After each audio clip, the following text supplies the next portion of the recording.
Okay, तर आजच्या लेक्चरमध्ये आपण यूट्यूब व्हिडिओ बनवताना त्याच्यामध्ये कॉपीराईट फ्री बॅकग्राऊंड म्युझिक आपल्याला यूज करावे लागतात. तर ते बॅकग्राऊंड म्युझिक कसं डाउनलोड करायचं हे आपण बघणार आहोत. Copyright free music. तर आपण बाकीचे सॉंग्स जेव्हा यूज करतो त्यावेळी आपल्याला कॉपीराईटचा इश्यू येऊ शकतो आहे.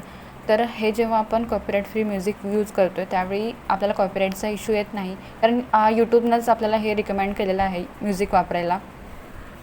तर मोस्टली आपल्याला कॉपीराईटचा इश्यू येतो आहे तो म्युझिकमुळेच येतो आहे आणि कॉपीराईटमुळेच आपल्याला चॅनलला प्रॉब्लेम होऊ शकतो आहे. तर हे सॉंग्स आपण दुसरे यूज करायचे नाहीत, मोस्टली हेच ट्राय करा तुम्ही यूज करायचे. तर आज तुम्हाला मी दाखवते हे जे सॉन्ग असतात ते डाउनलोड कसं करायचे मोबाईलमध्ये आणि ते इनशॉटमध्ये व्हिडिओ एडिटिंग करताना यूज कसे करायचे ते पण दाखवते. तर सिंपल प्रोसेस आहे. सगळ्यात पहिल्यांदा आपल्याला मोबाईलमध्ये क्रोम ओपन करायचं आहे. क्रोम ओपन केल्यानंतर त्याच्यामध्ये यूट्यूब स्टुडिओ असं टाईप करायचं आहे आणि ते सर्च केल्यानंतर तुम्हाला इथे काही ऑप्शन दिसतील खाली. तर त्याच्यामध्ये तुम्हाला लॉग इनचा एक ऑप्शन दिसेल सगळ्यात पहिल्यांदा.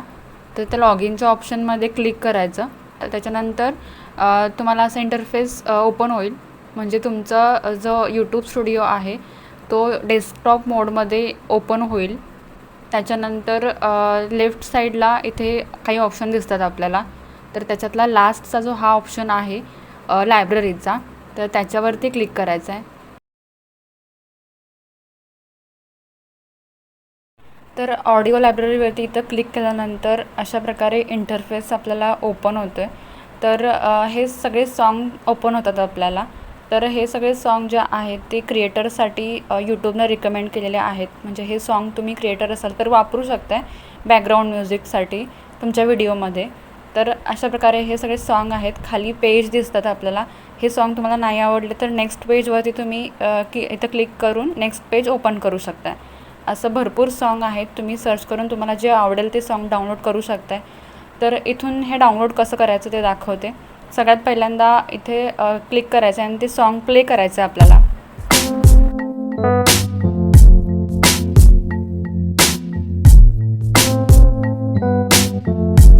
तर प्ले केलेलं सॉन्ग जर तुम्हाला आवडलं आणि ते जर डाउनलोड करायचं आहे तर लास्टला एक ऑप्शन दिसतो डाउनलोडचा.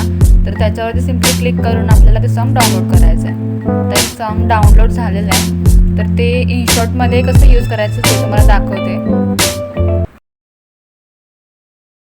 तर इनशॉट ॲप ओपन केल्यानंतर आपल्याला हे 3 ऑप्शन दिसतात. त्याच्यातल्या सगळ्यात पहिल्या ऑप्शनवरती क्लिक केलं आहे व्हिडिओच्या.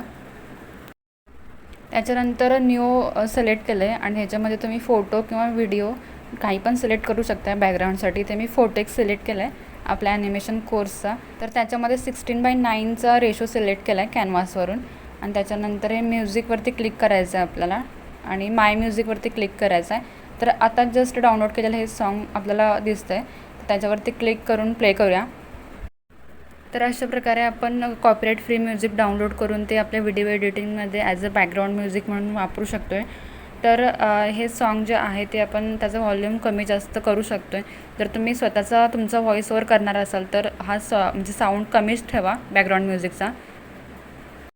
आणि जर तुम्हाला आता व्हॉईस ओव्हर करायचा आहे तुमच्या आवाजाचा तर इथं सिम्पली रेकॉर्डचं ऑप्शन दिसतं. रेकॉर्डवरती क्लिक करून तुम्ही तुमचा आवाज याच्यामध्ये देऊ शकता.